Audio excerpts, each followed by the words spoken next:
Mediasi sengketa tanah warisan almarhum Rasno dan Sayuti digelar pada Rabu tanggal 7 Agustus tahun 2024 di Aula Balai Desa Limbangan, Kecamatan Karanganyar, Kabupaten Pekalongan. Mediasi ini memanas setelah terungkapnya dugaan pemalsuan surat pengajuan sertifikat tanah.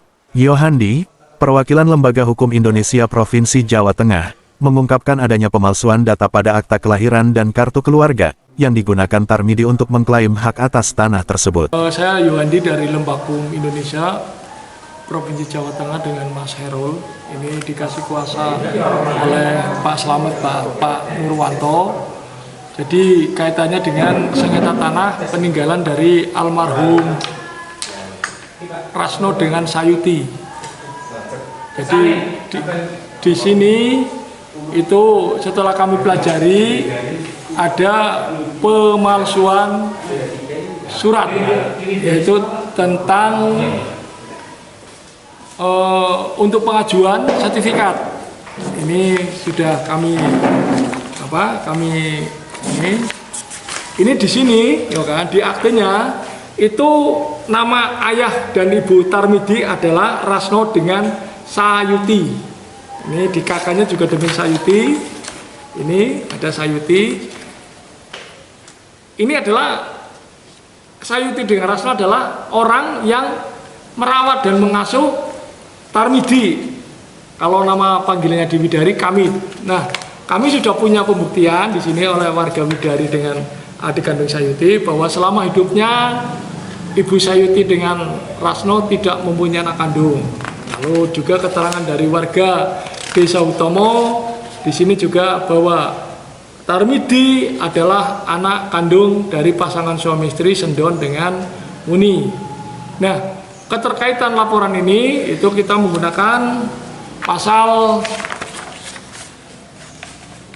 yang terkait dengan pelanggaran di pasal pidana, yaitu 263 KUHP, Undang-Undang Hukum Acara Pidana.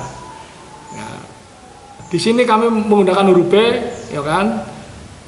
Diancam dengan hukuman yang sama barang siapa dengan sengaja memakai surat palsu atau yang dipalsukan seolah-olah sejati jika pemakaian surat tersebut dapat menimbulkan kerugian. Di sini secara diam-diam Tarmidi, ya kan, dengan dibantu orang-orang yang dalam ini sudah kami kantongi juga, itu sudah melakukan pembuatan surat-surat lewat notaris Dr. Rindiansah L. Siapa yang tempatnya di Pekajangan.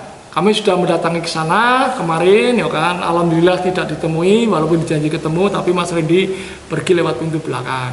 Lalu kami sudah ke BPN dan kami sudah sampaikan tentang pengajuan sertifikat. Pembuatan sertifikat itu adalah dengan menggunakan data yang palsu. KTP dicapil, membuat KTP harus berdasarkan KK. Ketika KK yang untuk pengajuan itu cacat hukum, batal dengan sini batal demi hukum. Makanya kami nanti akan ke Dukcapil untuk membatalkan KK dengan akte kelahiran tersebut. Itu langkah-langkah hukum kami kalau mereka tidak kooperatif dengan acara kekeluargaan ini. Ada yang perlu ditanyakan lagi? Untuk termohon sendiri yang diundang katanya tidak datang sampai 6 kali. Untuk langkah selanjutnya sendiri dari pihak mohon yang dikuasakan itu seperti apa ke depannya? Kedepannya kami mungkin dari pihak pemberi kuasa sepakat untuk laporan ke Polres.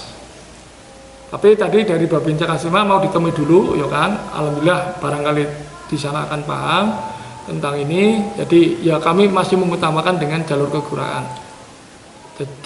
Kalau mereka tidak, ya terpaksa kami Polres. Kalau misalkan butuh perdatanya sidang, ya sidang, karena di sini ada perdata nuansanya pidana. Perdata bernuansa pidana karena ada pemalsuan surat itu.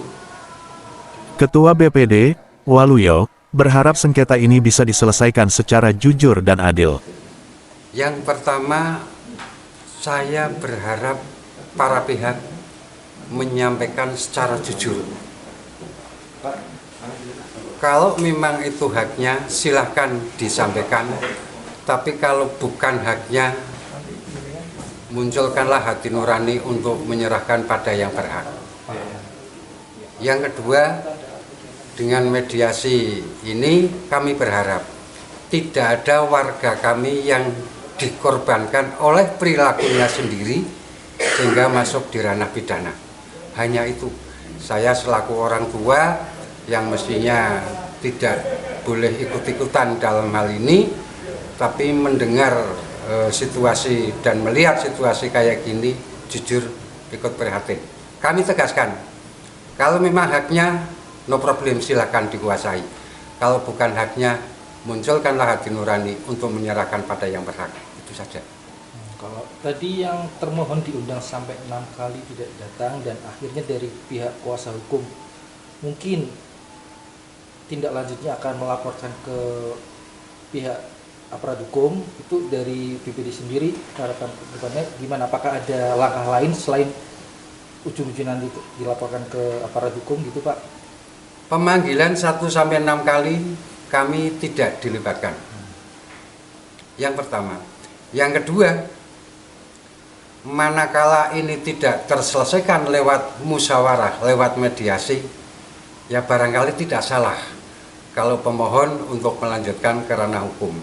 Tapi harapan kami sekali lagi, mohon dapatnya masing-masing pihak untuk secara nurani berpikir secara jernih. Sebagaimana tadi yang kami sampaikan tadi. Kalau memang haknya silahkan kuasai, kalau bukan haknya serahkan pada yang berhak.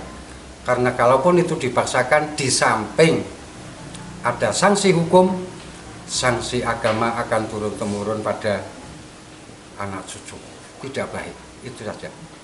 Dari Kabupaten Pekalongan, Jawa Tengah, Tim Liputan Info Kota mengabarkan.